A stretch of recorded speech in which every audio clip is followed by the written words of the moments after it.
Welcome to my channel, Shambhupur Digital. Today, we will discuss how a seller can register on the AnBazar website. So let's get started. First, we will open a web browser. Now, type in https://anbazar.com. Then, press enter. Once the site opens, click on the text labeled Become a Seller, located in the footer at the bottom of the page. The Become a Seller page will now open. Scroll down the page and click on the Seller Register button. The seller registration form will now appear.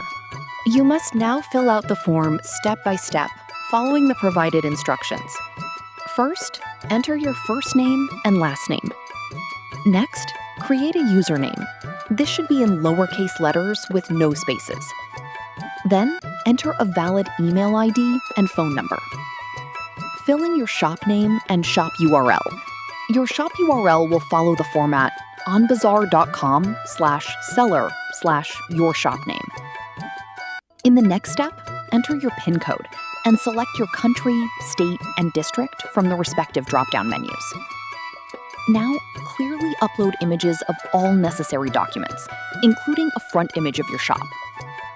Double-check the entire form to ensure accuracy. Finally, tick the checkboxes for Terms and Conditions and Privacy Policy. Then click the Register button located at the bottom. You will receive an OTP, one-time password, via email. Enter this OTP into the designated OTP box. Then press Enter. Your seller registration is now complete. Once the website team reviews and approves the information you submitted, you will be able to log in as a seller, and your dashboard will become accessible. We hope this video proves helpful to you. In closing, if you enjoyed this video, please don't forget to give it a like. If you have any questions or need further assistance, you can find information in the help section of the website. If you have any feedback regarding this video, please let us know in the comment section below. Please subscribe and turn on all notifications so that you receive alerts for new videos first. Please share this video to give others the opportunity to watch it as well. See you in another video. Thank you. Bye-bye.